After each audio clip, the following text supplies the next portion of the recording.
Selamat siang Pak, Siang. saya Obi dari PT BCK. Oh iya, Pak Obi ya. Iya. Silakan Pak Obi duduk. Terima kasih. Iya. Terima kasih Pak Obi. Gimana Pak Obi, sehat hari ini? Sehat Pak. Masya Allah. Iya. Kami mengucapkan juga terima kasih atas kehadiran Bapak di sini karena atas memenuhi panggilan surat kami yang sudah kami kirimkan sebelumnya, di mana perusahaan Bapak telah menerapkan pasal 6 ayat 1 Undang-Undang Nomor 7 Tahun 1981 yang menyatakan pengusaha atau pengurus wajib melaporkan secara tertulis kepada menteri atau pejabat yang ditunjuk selambat-lambatnya dalam jangka waktu 30 hari setelah mendirikan, menjalankan kembali atau memindahkan perusahaan. Berdasarkan hasil analisis pengisian wajib lapor ketenagakerjaan perusahaan Bapak, terdapat beberapa kekurangan dalam pengisiannya, Pak. Maka berdasarkan pasal 6 ayat 2 Undang-Undang Nomor 7 Tahun 1981 yang menyatakan laporan sebagaimana dimaksud dalam ayat 1 harus memuat keterangan, diantaranya adalah identitas perusahaan, kemudian hubungan ketenagakerjaan, kemudian perlindungan tenaga kerja, dan kesempatan kerja. Di mana dalam data wajib lapor ketenagakerjaan perusahaan yang saya lihat terdapat yang belum diisi oleh perusahaan, Pak. Di antaranya mencakup perlindungan tenaga kerja, dalam hal ini perusahaan belum mengisi terkait norma waktu kerja dan waktu istirahat, norma upah, kemudian norma kelembagaan, dan keselamatan kesehatan kerja dalam ini P2 K3. Yang pertama, dari hasil analisis perusahaan tidak mengisi ketentuan waktu kerja dan waktu istirahat.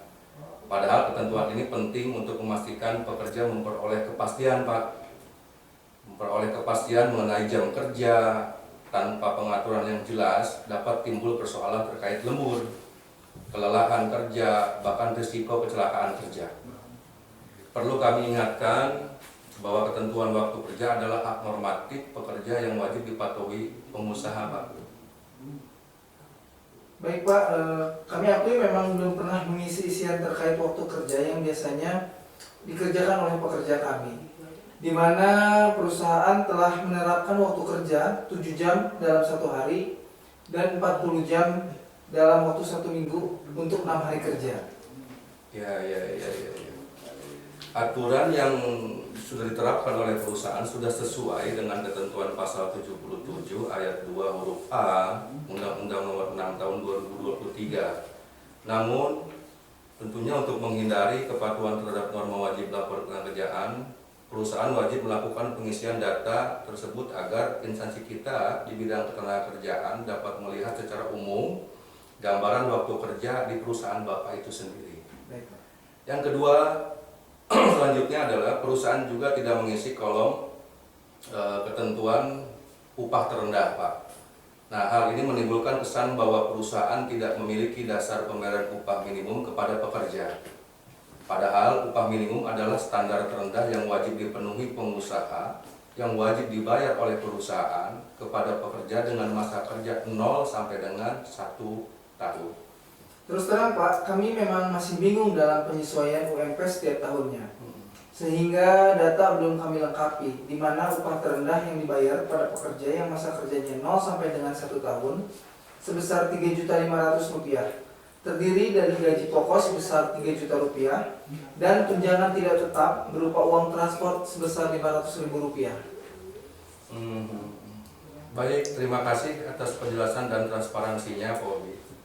Namun dalam hal ini pemerintah setiap tahun sudah menetapkan upah minimum melalui keputusan gubernur, dan perusahaan wajib menyesuaikan dengan ketentuan yang berlaku, di mana upah minimum adalah upah terendah, Pak, yang dibayarkan perusahaan kepada pekerja yang mengacu kepada kenaikan inflasi daerah tersebut.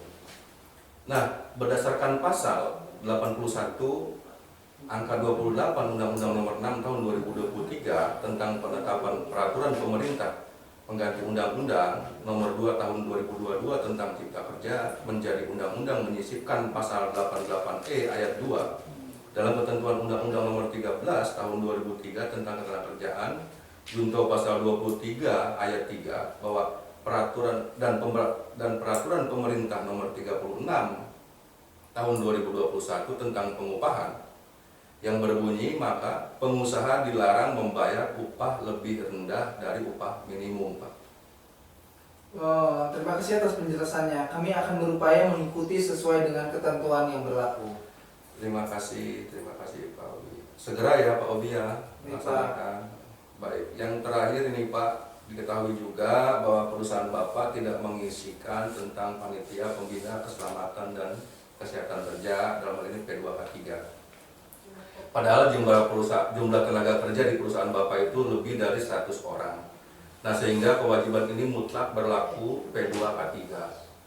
P2K3 juga berfungsi sebagai wadah, Pak, sebagai wadah pembinaan dan pengawasan pelaksanaan terhadap K3 internal di perusahaan.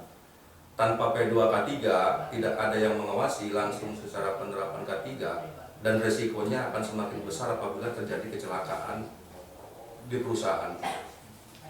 Maka berdasarkan ketentuan pada pasal 10 ayat 1 Undang-Undang Nomor 1 Tahun 1970 tentang Keselamatan Kerja, Junto pasal 2 ayat 1 dan 2 huruf A Permenaker Nomor 4 Tahun 1980 dinyatakan bahwa setiap tempat kerja di mana pengusaha atau pengurus mempekerjakan 100 orang atau lebih tenaga kerja wajib membentuk P2K3.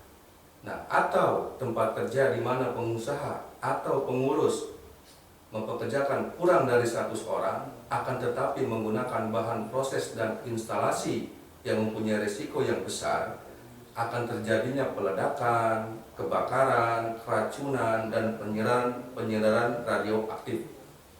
Nah, berdasarkan ketentuan tersebut, maka diwajibkan kepada saudara selaku pengusaha, Pak Obi, segera membentuk panitia pembina keselamatan dan kesehatan kerja, dalam hal ini P2K3, di mana perusahaan saudara yang anggotanya adalah terdiri dari pengusaha dan pekerja, dengan cara mengajukan atau mengusulkan penetapan P2K3 terlebih dahulu, Pak, kepada Dinas Tenaga Kerja dan Transmigrasi Provinsi Banten dengan persyaratan harus memiliki ahli K3 umum sebagai sekretaris P2K3 di struktur organisasi perusahaan Bapak. Begitu, Pak. Terima kasih, Pak. Kami akan segera menyesuaikan sesuai dengan ketentuan yang berlaku. Baik. Terima kasih atas kehadirannya, Pak. Kami tujuan kami bukan mencari kesalahan, melainkan melakukan pembinaan, Pak, dalam bentuk preventif edukatif agar perusahaan mematuhi norma ketenagakerjaan dan norma K3. Karena ini merupakan bagian dari tugas saya selaku pengawas ketenagakerjaan, yang selanjutnya juga penjelasan apa yang sudah dijelaskan ke perusahaan dalam ini Pak Obi barusan, maka akan dituangkan ke dalam produk nota pemeriksaan 1 yang akan saya terbitkan dalam waktu 3 hari ke depan.